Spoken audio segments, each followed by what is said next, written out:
So you can all either opt in or opt out. And I will also share my screen. Get ready for that. It's great to see all of you here today. Thank you for joining the live Zoom Course in Miracles study group. Let's see, this needs to go away so I can get on another screen.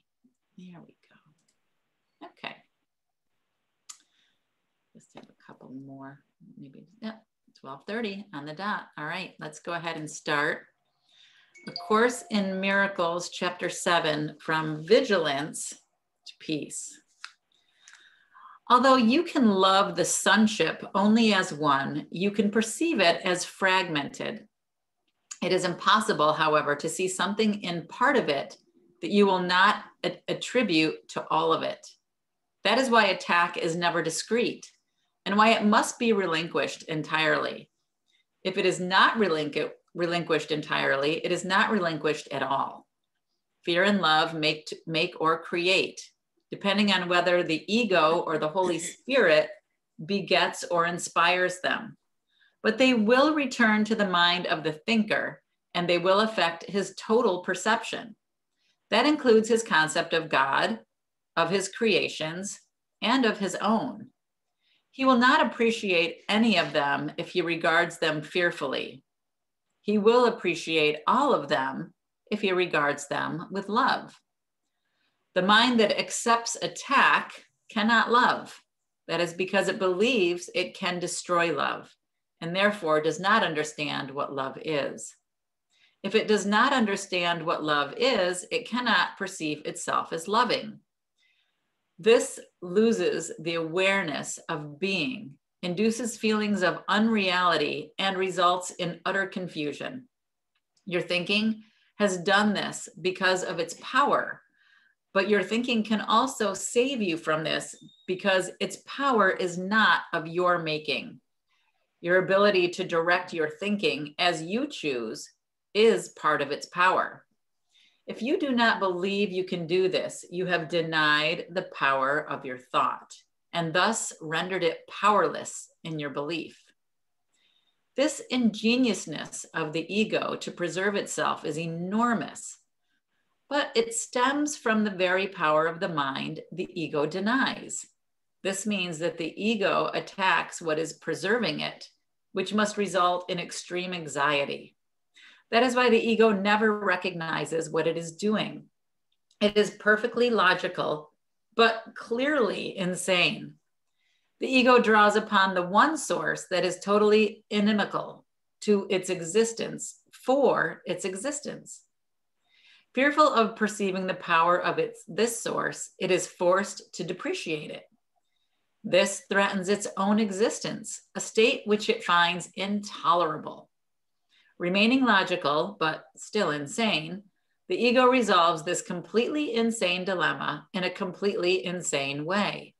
It does not perceive its existence as threatened by projecting the threat onto you and perceiving your being as non-existent. This ensures its continuance if you side with it, by guaranteeing that you will not know your own safety. The ego cannot afford to know anything. Knowledge is total, and the ego does not believe in totality. This belief is its origin. And while the ego does not love you, it is faithful to its own antecedents, begetting as it was begotten. Mind always reproduces as it was produced. Produced by fear, the ego reproduces fear. This is its allegiance, and this allegiance makes it treacherous to love because you are love. Love is your power, which the ego must deny. It must also deny everything this power gives you because it gives you everything. No one who has everything wants the ego. Its own maker then does not want it. Rejection is therefore the only decision the ego could possibly encounter, if the mind that made it knew itself. And if it recognized any part of the sonship, it would know itself. The ego, therefore, opposes all appreciation, all recognition, all sane perception, and all knowledge. It perceives their threat as total because it senses that all commitments the mind makes are total. Forced, therefore, to detach itself from you, it is willing to attach itself to anything else. But there is nothing else. The mind can, however, make up illusions. And if it does so, it will believe in them because that is how it made them. The Holy Spirit undoes illusions without attacking them because he cannot perceive them at all. They therefore do not exist for him. He resolves the apparent conflict they engender by perceiving conflict as meaningless. I have said before that the Holy Spirit perceives the conflict exactly as it is, and it is meaningless. The Holy Spirit does not want you to understand conflict. He wants you to realize that because conflict is meaningless, it is not understandable. As I have already said, understanding brings appreciation, and appreciation brings love. Nothing else can be understood because nothing else is real, and therefore nothing else has meaning. If you will keep in mind what the Holy Spirit offers you, you cannot be vigilant for anything but God and his kingdom. The only reason you may find this hard to accept is because you may still think there is something else. Belief does not require vigilance unless it is conflicted.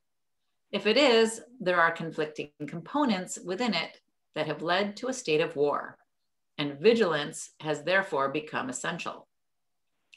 Vigilance has no place in peace. It is necessary against beliefs that are not true and would never have been called upon by the Holy Spirit if you had not believed the untrue. When you believe something, you have made it true for you. When you believe what God does not know, your thought seems to contradict his, and this makes it appear as if you are attacking him. I have repeatedly emphasized that the ego does believe it can attack God and tries to persuade you that you have done this. If the mind cannot attack, the ego proceeds perfectly logically to the belief that, well, you must be a body. By not seeing you as you are, it can see itself as it wants to be.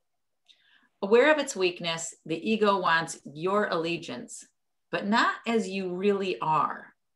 The ego, therefore, wants to engage your mind in its own delusional system, because otherwise the light of your understanding would dispel it. It wants no part of truth, because the ego itself is not true. If truth is total, the untrue cannot exist. Commitment to either must be total. They cannot coexist in your mind without splitting it. If they cannot coexist in peace, and if you want peace, you must give up the idea of conflict entirely for all time. This requires vigilance only as long as you do not recognize what is true. While you believe that two totally contradictory thought systems share truth, your need for vigilance is apparent. Your mind is dividing its allegiance between two kingdoms, and you are totally committed to neither. Your identification with the kingdom is totally beyond question, except by you, when you are thinking insanely. What you are is not established by your perception and is not influenced by it at all. Perceived problems in identification at any level are not problems of fact. They are problems of understanding, since their presence implies a belief that what you are is up to you to decide. The ego believes this totally, being fully committed to it. It is not true. The ego, therefore, is totally committed to untruth, perceiving in total contradiction to the Holy Spirit and to the knowledge of God. You can be perceived with meaning only by the Holy Spirit because your being is the knowledge of God. Any belief you accept apart from this will obscure God's voice in you. and will therefore obscure God to you. Unless you perceive his creation truly, you cannot know the Creator, since God and his creation are not separate. The oneness of the Creator and the creation is your wholeness, your sanity, and your limitless power. This limitless power is God's gift to you because it is what you are. If you dissociate your mind from it, you are perceiving the most powerful force in the universe as if it were weak because you do not believe you are part of it. Perceived without your part in it, God's creation is seen as weak, and those who see themselves as weakened do attack. The attack must be blind, however, because there's nothing to attack. Therefore, they make up images, perceive them as unworthy, and attack them for their unworthiness. That is all the world of the ego is. Nothing. It has no meaning. It does not exist. Do not try to understand it, because if you do, you are believing that it can be understood and is therefore capable of being appreciated and loved. That would justify its existence, which cannot be justified. You cannot make the meaningless meaningful. This can only be an insane attempt. Allowing insanity to enter your mind means that you have not judged sanity as wholly desirable. If you want something else, you will make something else. But because it is something else, it will attack your thought system and divide your allegiance. You cannot create in this divided state, and you must be vigilant against this divided state because only peace can be extended.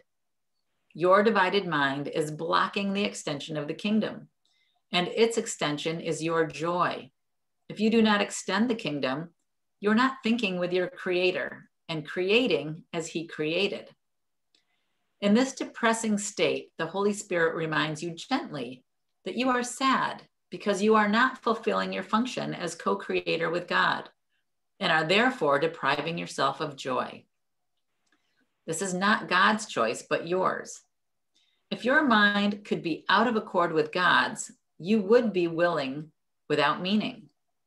Yet, because God's will is unchangeable, no conflict of will is possible. This is the Holy Spirit's perfectly consistent teaching. Creation, not separation, is your will because it is God's, and nothing that opposes this means anything at all. Being a perfect accomplishment, the sonship can only accomplish perfectly, extending the joy in which it was created and identifying itself with both its creator and its creations, knowing they are one. That was a big one, wasn't it? It was, and I love the fact that we were kind of just talking about that. You know, we were talking about the angels, and we were talking about how, you know, the hierarchy and how we see everything as separate. And I think it's really cool how when we read it, oh, I love that picture, Freddie. The sun is so pretty as it comes through your window just now. And it's just interesting to just have the reminder again as we read it, that there's just, it's either everything or it's nothing.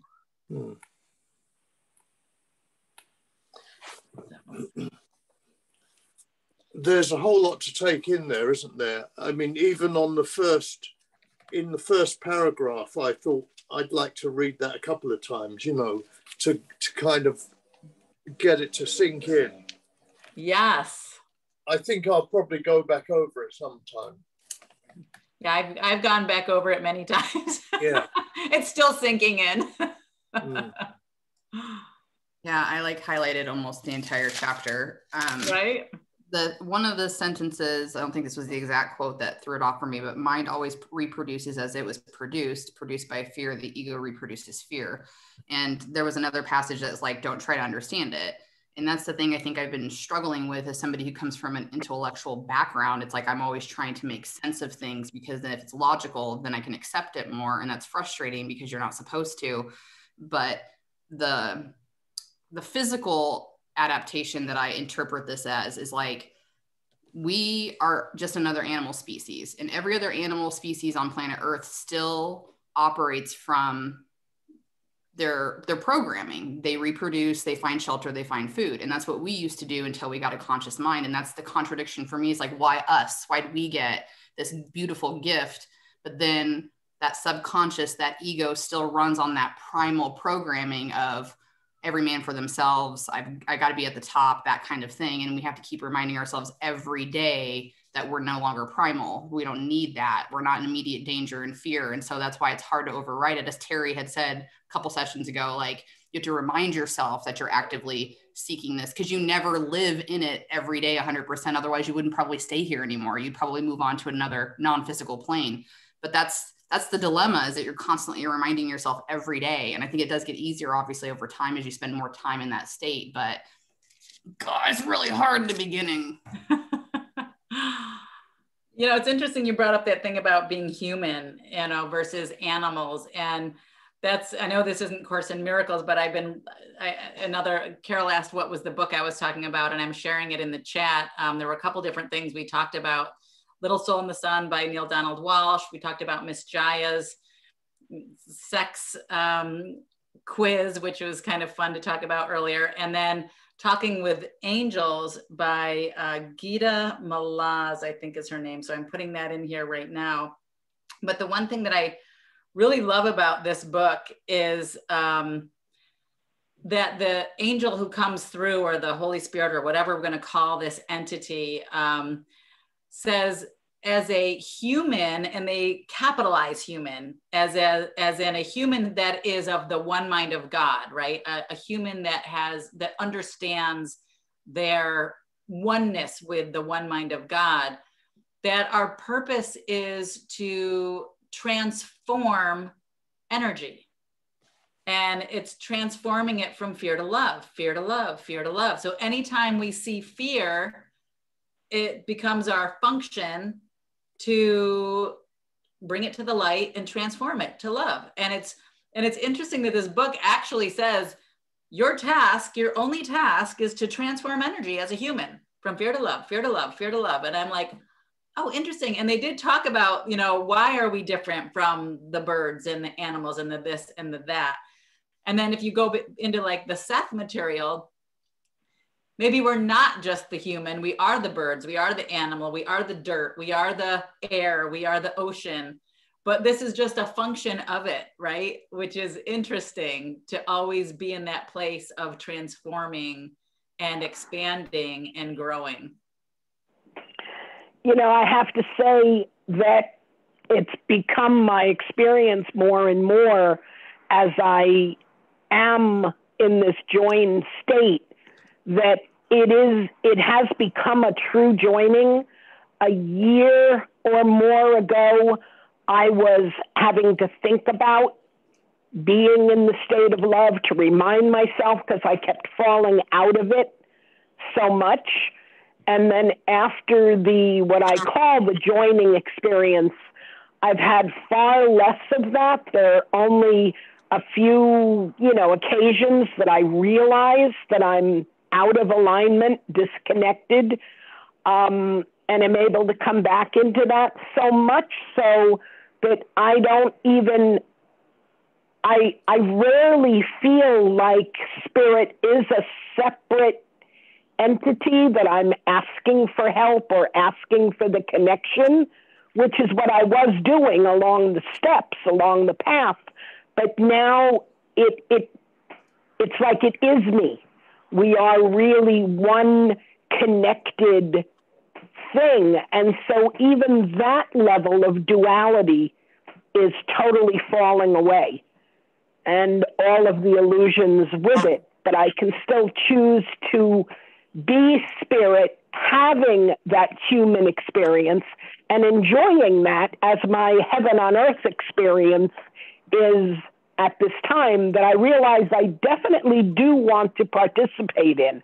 I'm not ready yet to go to the next level where I'm not experiencing things here. I'm really enjoying this heaven on earth stuff. That's awesome, Mary. Thank you for sharing that. And, you know, that's another thing, and not meaning to bring up this other book again, but the thing that it kept saying over and over and over again is ask, ask, ask, ask. And it kept saying, if you don't ask, we can't help you. And it's so, you know, I have a truth bump again from that, because that's the one thing I think that we forget to do. And Mary, you even just mentioned it, that, you know, for a while you had to constantly ask, right? Ask for help, ask the Holy Spirit for guidance, ask, ask, ask. But then it becomes like more of you just be, right? It's part of your being and doing and part of who you are. But it's just like everything else, you know, you have to make it a part of that daily exercise, that daily experience, so that it becomes a habit. So it becomes part of you. Yeah, it's more than daily. It's every minute of right. Each day. It's like constantly looking at each choice and saying, which do I choose? Each and every time. True. And then you get, so you feel it in your body, or at least I was able to. It's like, I must be leaning towards a choice that's not good for me, because I don't feel that space. Like, choose again, or observe again and see what the observer's showing you, and then accept that and go with that. I love that. That was beautiful. Thanks for sharing. Yeah, that was great. Anyone else have anything to share, or shall we continue? All right, let's keep going. The totality of the kingdom. Whenever you deny a blessing to a brother, you will feel deprived, because denial is as total as love. It is as impossible to deny part of the sonship as it is to love it in part, nor is it possible to love it totally at times. You cannot be totally committed sometimes. Denial has no power in itself, but you can give it the power of your mind, while power is without limit.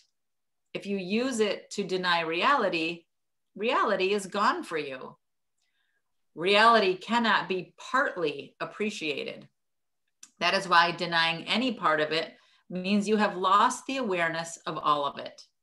Yet denial is a defense. And so it is as capable of being used positively as well as negatively. Used negatively, it will be destructive, because it will be used for attack. But in the service of the Holy Spirit, it can help you recognize part of reality and thus appreciate all of it. Mind is too powerful to be subject to exclusion. You will never be able to exclude yourself from your thoughts. When a brother acts insanely, he is offering you an opportunity to bless him. His need is yours. You need the blessing you can offer him. There's no way for you to have it except by giving it. This is the law of God and has no exceptions. What you deny, you lack. Not because it is lacking, but because you have denied it in another and are therefore not aware of it in yourself. Every response you make is determined by what you think you are, and what you want to be is what you think you are. What you want to be then must determine every response you make. You do not need God's blessing, because that you have forever. But you do need yours. The ego's picture of you is deprived, unloving, and vulnerable. You cannot love this. Yet you can very easily escape from this image by leaving it behind. You are not there, and that is not you. Do not see this picture in anyone, or you have accepted it as you. All illusions about the sonship are dispelled together, as they were made together. Teach no one that he is what you would not want to be. Your brother is the mirror in which you see the image of yourself, as long as perception lasts. And perception will last until the sonship knows itself as whole. You made perception, and it must last as long as you want it. Illusions are investments. They will last as long as you value them. Values are relative, but they are powerful because they are mental judgments. The only way to dispel illusions is to withdraw all investment from them, and they will have no life for you because you will have put them out of your mind. While you include them in it, you are giving life to them. Except there is nothing there to receive your gift. The gift of life is yours to give because it was given you. You are unaware of your gift because you do not give it. You cannot make nothing live, since nothing cannot be enlivened. Therefore, you are not extending the gift you both have and are, and so you do not know your being. All confusion comes from not extending life, because that is not the will of your Creator. You can do nothing apart from Him, and you do nothing apart from Him. Keep His way to remember yourself, and teach His way, lest you forget yourself. Give only honor to the sons of the living God, and count yourself among them gladly. Only honor is a fitting gift for those whom God Himself created worthy of honor, and whom He honors. Give them appreciation. God accords them always, because they are His beloved sons, in whom He is well pleased. You cannot be apart from them because you are not apart from Him. Rest in His love and protect your rest by loving. But love everything He created, of which you are a part, or you cannot learn of His peace and accept His gift for yourself, as yourself. You cannot know your own perfection until you have honored all those who were created like you. One child of God is the only teacher sufficiently worthy to teach another. One teacher is in all minds, and he teaches the same lesson to all. He always teaches you the inestimable worth of every son of God, teaching it with infinite patience, born of the infinite love for which he speaks. Every attack is a call for his patience, since his patience can translate attack into blessing. Those who attack do not know they are blessed. They attack because they believe they are deprived. Give, therefore, of your abundance, and teach your brothers theirs. Do not share their illusions of scarcity, or you will perceive yourself as lacking. Attack could never promote attack unless you perceived it as a means of depriving you of something you want. Yet you cannot lose anything unless you do not value it, and therefore do not want it. This makes you feel deprived of it, and by projecting your own rejection, you then believe that others are taking it from you. You must be fearful if you believe that your brother is attacking you to tear the kingdom of heaven from you. This is the ultimate basis for all the ego's projection. Being the part of your mind that does not believe it is responsible for itself, and being without allegiance to God, the ego is incapable of trust. Projecting its insane belief that you have been treacherous to your Creator, it believes that your brothers, who are as incapable of this as you are out to take God from you. Whenever a brother attacks another, this is what he believes. Projection always sees your wishes in others. If you choose to separate yourself from God, that is what you think others are doing to you. You are the will of God. Do not accept anything else as your will, or you are denying what you are. Deny this, and you will attack, believing you have been attacked.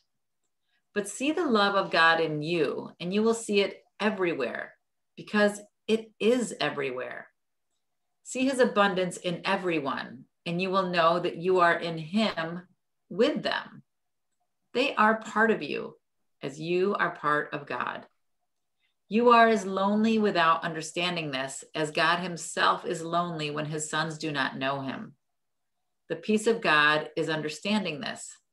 There is only one way out of the world's thinking, just as there was only one way into it. Understand totally by understanding totality. Perceive any part of the ego's thought system as wholly insane, wholly delusional, and wholly undesirable, and you have correctly evaluated all of it. This correction enables you to perceive any part of creation as wholly real, wholly perfect, and wholly desirable. Wanting this only, you will have this only. And giving this only, you will be only this. The gifts you offer to the ego are always experienced as sacrifices, but the gifts you offer to the kingdom are gifts to you. They will always be treasured by God because they belong to his beloved sons who belong to him. All power and glory are yours because the kingdom is his.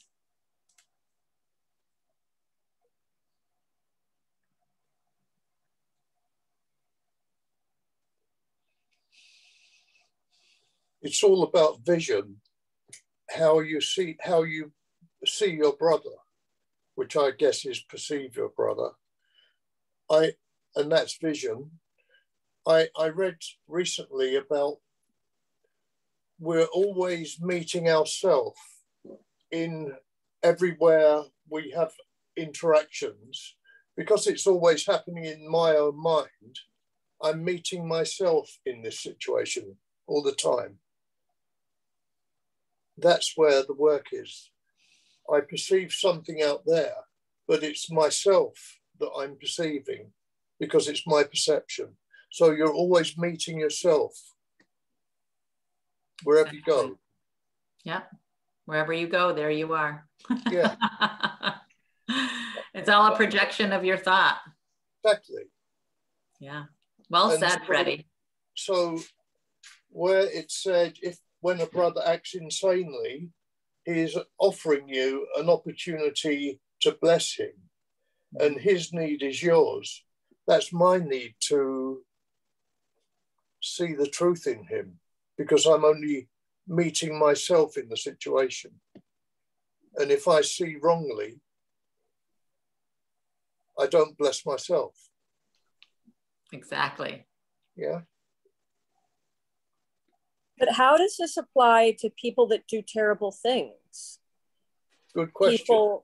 People that abuse animals, people that, abuse and hurt and kill other people.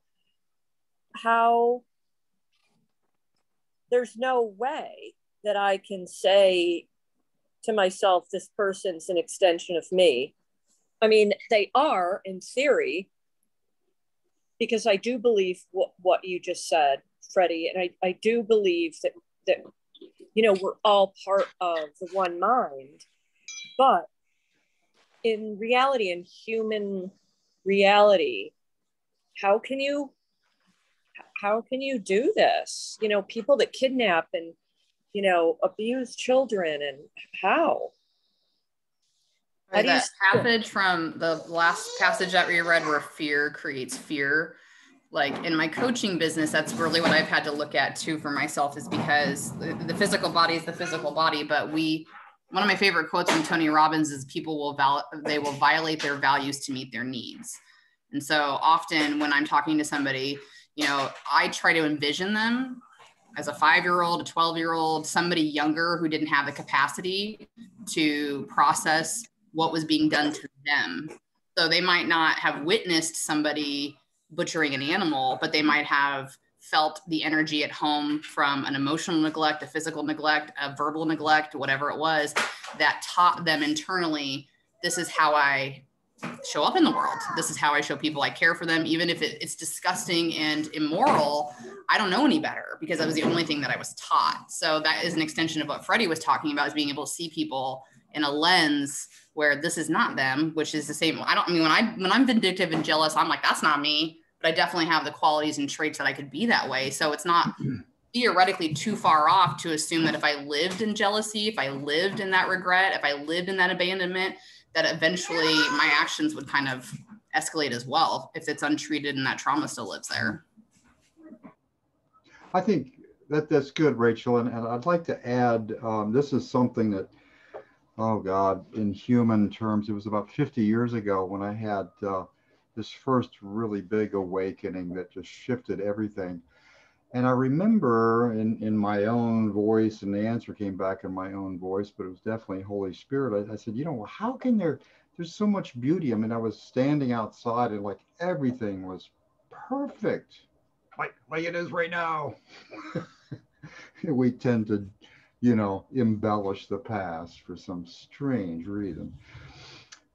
Glorification to the ego, I guess. But anyway, I asked this question. I said, oh God, I am so in love. My cup is overflowing. I can't contain myself. I have to give this away. And this is just, there's nobody around at that moment. And I said, so how could there have been a Hitler and a Mussolini?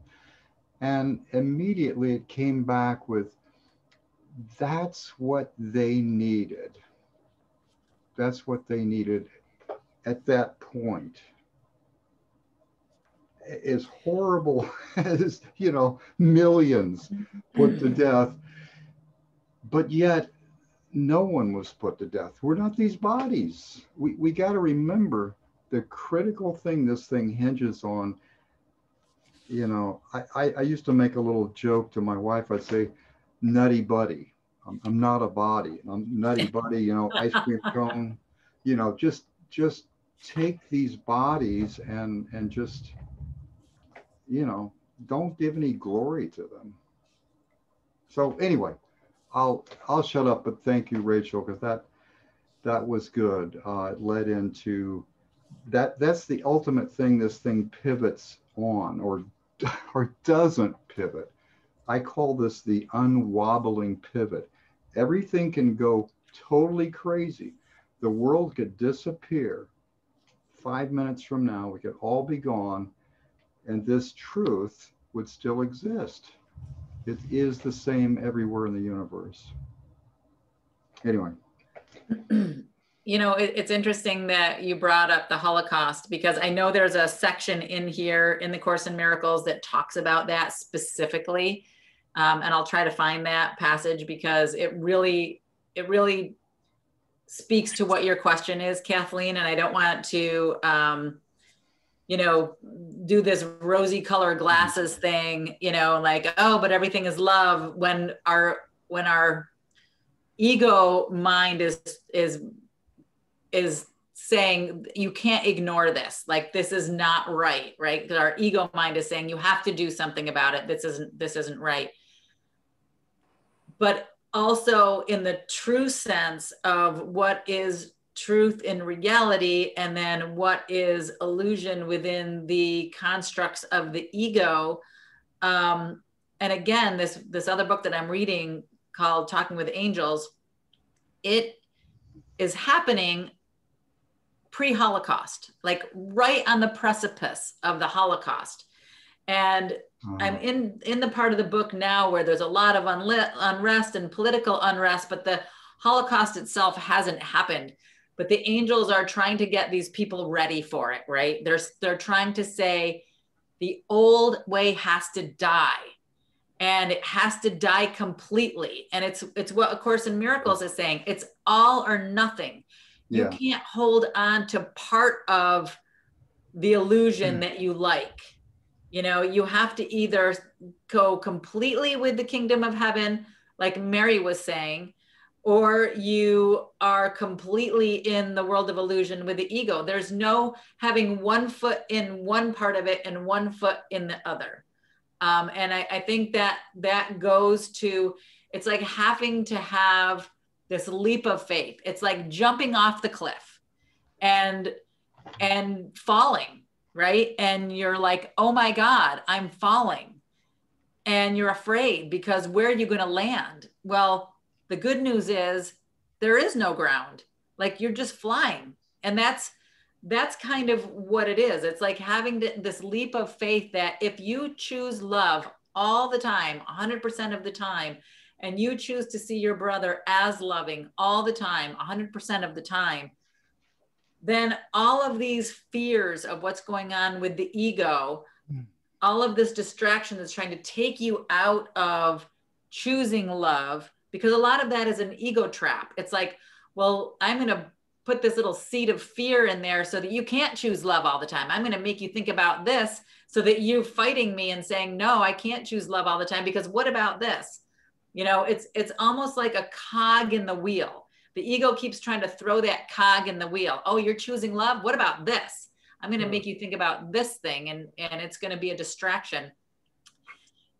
It's just, we don't understand it because we still think we're a body, right? And as long as we still think we're a body, we're not going to be able to understand what unconditional love truly is. So it's almost like Course in Miracles is asking you to say, just have this little willingness of thinking about it this way and just see what happens. Just see what happens if you think of it this way. And it's like Mary said, it's not just once a week or once a day. It's every single second. Yeah. It's every single one of those 60,000 thoughts we have a day of choosing love, choosing love, choosing love, choosing love. And then just see what happens, you know, like almost like, let's just do an experiment. What if we just choose love? What could happen? Yeah. And, the other thing I'd like to add to that is, and Edmund uses this analogy, and I love it, and I've just taken it a couple of steps further, is first of all, we don't know all the workings of a car in order to get in and drive it. That used to be something I used to say. However, when we look at the world and we look at it as if it's a car engine, and this was a wonderful way that I find to think about things.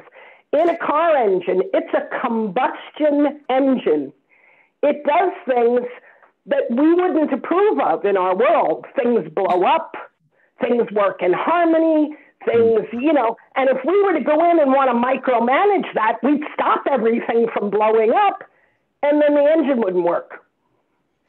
Because it is this sort of ebb and flow and change that life is built on. And when we are able to accept it, only then are we able to use our vibration for any sort of change, but we have to be aware that certain things need to happen in order for the whole to function. That doesn't mean we can take it to a quote unquote better level, but we are not to judge what that is. We are just to be able to see that totality and how things integrate. Once we start judging it and our monkey mind gets in the way of that, then we're no longer in that flow of the total being. So we collectively have created this world. We can collectively adjust that creation, but we may not agree with every little thing that goes on and with the timing of that. But it's all meant as what our definition of life is, and it all interacts together for that function. So whenever I think of life as an engine, I kind of get how things are contradictory, but yet they still serve a purpose. So does that mean that we don't try to seek justice for animals, for, you know, humans that are being hurt and exploited, that need help? Do we not, because in order to seek justice, for these animals or these people or for the environment that we're destroying, we're seeing the wrong in it. We're judging it. So how would one answer that question? I would say you can do those things and be careful, be aware what you're doing, because there's a trap there. Like I alluded to earlier, everything in this world is going to go. The sun is going to finally go out in 12 more billion years. Not million, don't worry, billion, little joke. Because I suffer from the same struggles, Kathleen. When this whole thing was going on with George Floyd and all that, I said, oh, I have got to get out. I'm in Tallahassee. I've got to go down to the Capitol and join the demonstration. And I talked with my other group that I'm part of, and I said, I think I'm going to have to do this. And then it was like about 24 hours. I went, wait a minute, I'm going to go down there. I possibly could get COVID, bring it back to my 92-year-old mother-in-law, my son, and now see there's the trap. So you start getting into all this fear stuff. It's a very sticky wicket, as the British would say. That as your ball is trying to go through this wicket, something grabs it. That's the way of the ego. There's all these things. You have to be constantly aware, like Mary is saying, that there's nothing here. My spouse, my children, everything is going to be gone. There'll be no earth. So God's giving, that unlimited giving that's always new, but yet always the same. It has that same quality about it all the time, that quality of love. It's not predicated on anything in this world or in this universe. Nothing that is finite can define what God is, what we are as part of God. So be careful, because I had to retreat from that. I had that position. I was really strong about it. There was one girl in our group that was going to join me, and then no. This is good. It starts pulling the emotions, all this stuff. It's the good and the bad. We can't make those decisions. If you make a decision that, oh, they're bad, but we're good, you've just separated yourself from God. Okay, now I got to get back. You see, it's just this cycle, constant cycle that Mary's talking about, that we have to disentangle ourselves from the web that we have made. If you're not part of the solution, then that makes you part of the problem. Okay, I love this group. I think on a higher, I do too. You guys are really bringing some stuff up.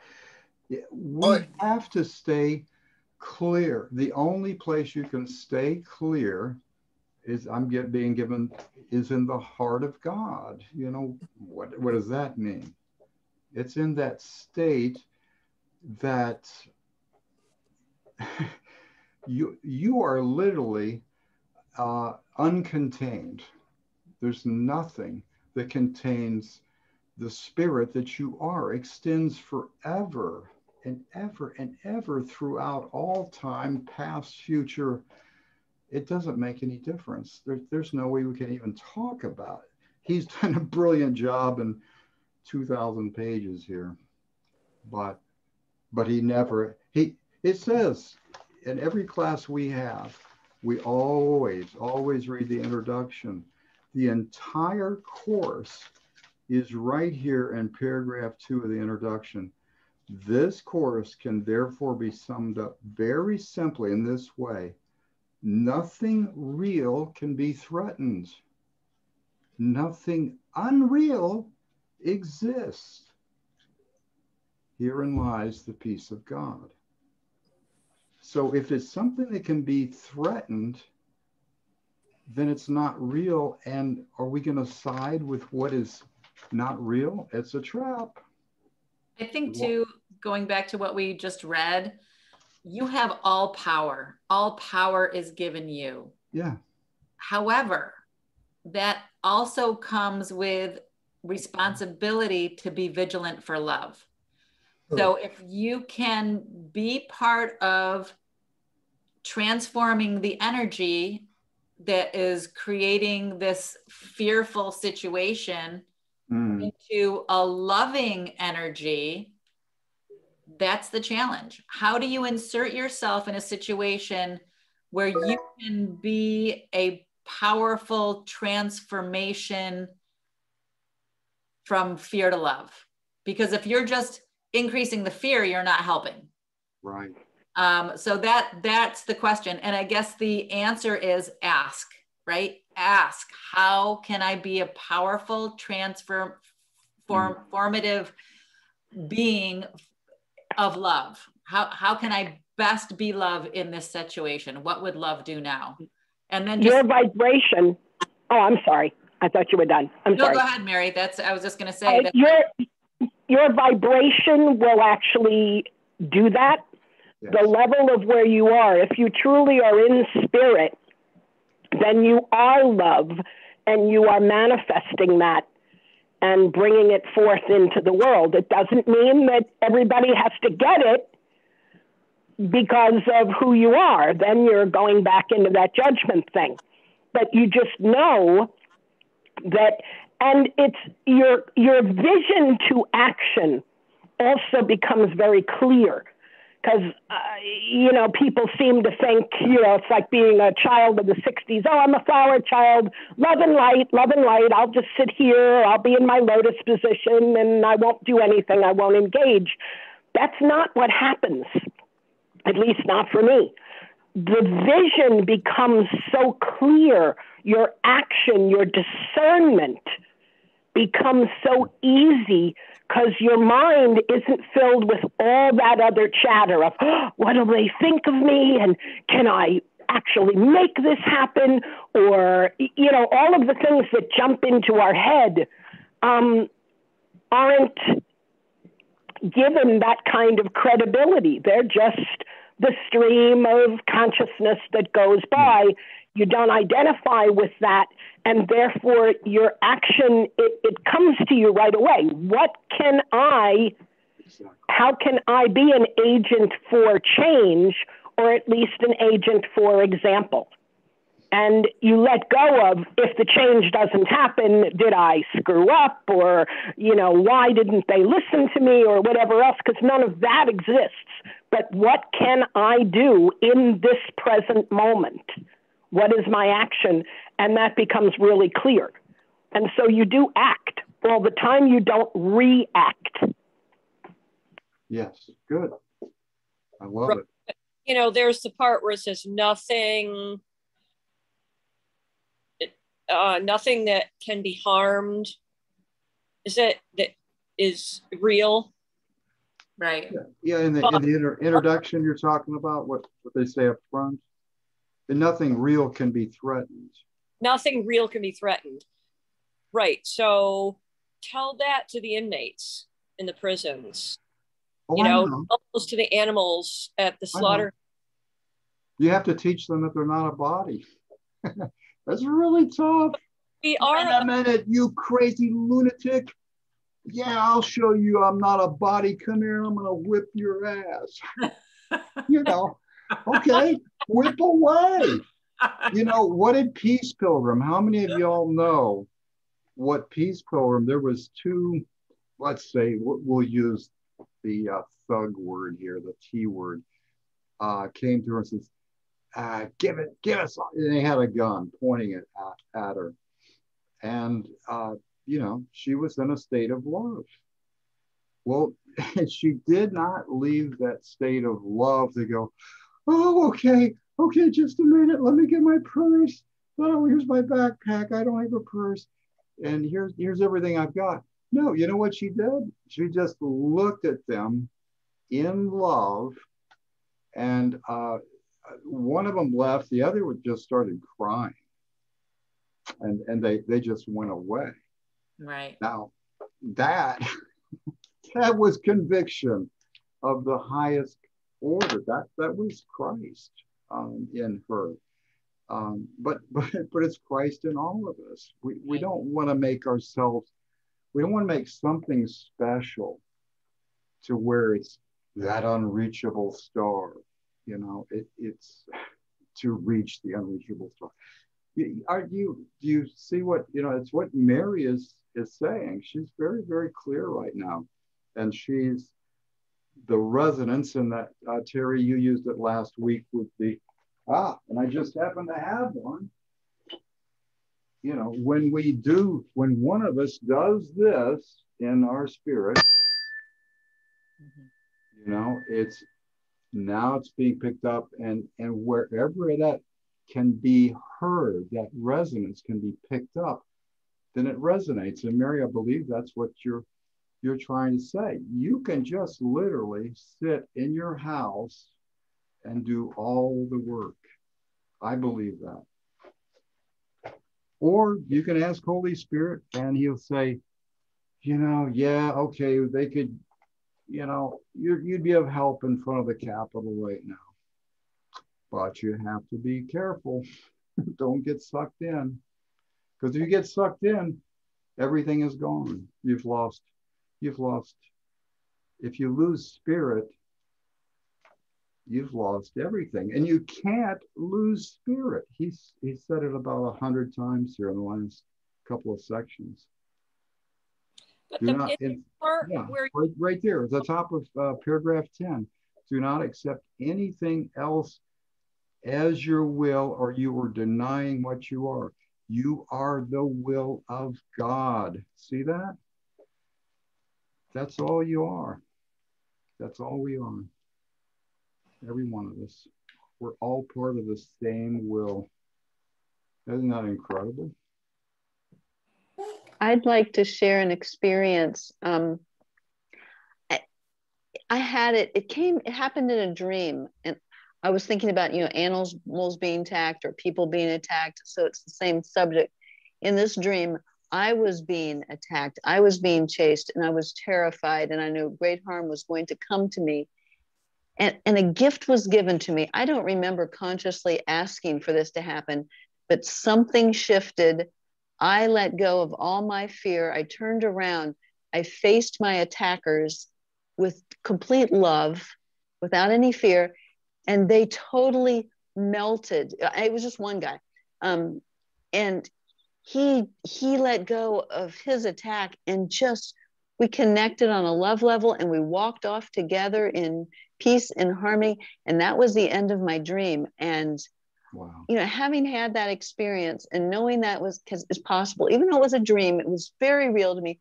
I know that that's possible in my waking state, and it's really sustained me. I've never forgotten that experience. I haven't had to you know, nothing's happened to me so far where I felt like that. But I mean, I have felt threatened, but still, if I can draw on that, I had that experience. I know that's possible, and I know that's real. It really, it's helped me a lot. So I guess, Kathleen, to answer your question, should we do something or should we not do something, right? I guess it goes back to just ask guidance of the Holy Spirit, because we all have our own paths. You know, our paths are, and all paths lead to God, right? All paths lead to God. And trust me, I've gone down many paths that I've had lessons to learn, and they weren't always the most fun. And I definitely did not feel like I was in the kingdom of heaven during those teaching moments, but they all taught me how to choose love and how to choose love and how to choose love. And I think all of us might have a different answer here. If we were to ask the Holy Spirit right now, what should we do? Should we stand by and let this abuse happen, or should we walk away? And it all depends on our conditioning too, and where we are at our particular moment. And we may have lessons to learn by seeing this. We might identify with the victim because there's something inside of us we haven't healed yet. We might be so strong in our conviction to love that we want to put ourselves in the middle of it just so we can be love, just so we can look at the people and be in that energy of fear and be love, so that we could possibly transform that. But to even see it as anything but love means that there's something inside of us that we haven't healed yet. There's the rub, right? Yeah. Yeah. There's the rub. Well, I had to step away because I had another potty break. I'm sorry, but I don't know if this will help Kathleen, because again, as somebody who I know is very distracted by the physical 3D world still, a life coach had said this to me, and we probably know this, but we can only control ourselves, which we do know, but we forget. And everything beyond this circle is influence. And so the esoteric conversation that we're having is all true because that's what we're studying here. But the physical connection for me was that, one, we have to check ourselves because, you know, when I was out volunteering and fostering animals, there was absolutely an ego trip underneath that because I'm bettering the world and I'm doing it a better way than other people are. So I had to really look at myself and understand that it was an ego trip for me to try to fix the world. And then it became really exhausting trying to fix the world. And so just like everybody was talking about, when you step into your own power and recognize what you have the ability to not only do, but then influence, then it kind of lessens the load and gives you a little bit of relief. But I just want to say one more thing is that, you know, I was looking for the same answer, the exact same answer, and it was given to me. I can't remember the book, I wish I had, but the conversation about the physical world is that there's always going to be good and evil because people believe there's duality, as we're studying in the course. And so we're never going to get rid of bad things. And that's kind of the trap that we were talking about, is that well, it's a different trap in my opinion, is that I always think that I'm looking for constant flow and that I'm going to achieve it in the physical form, which is asinine because I won't when I have an ego attached to this physical body.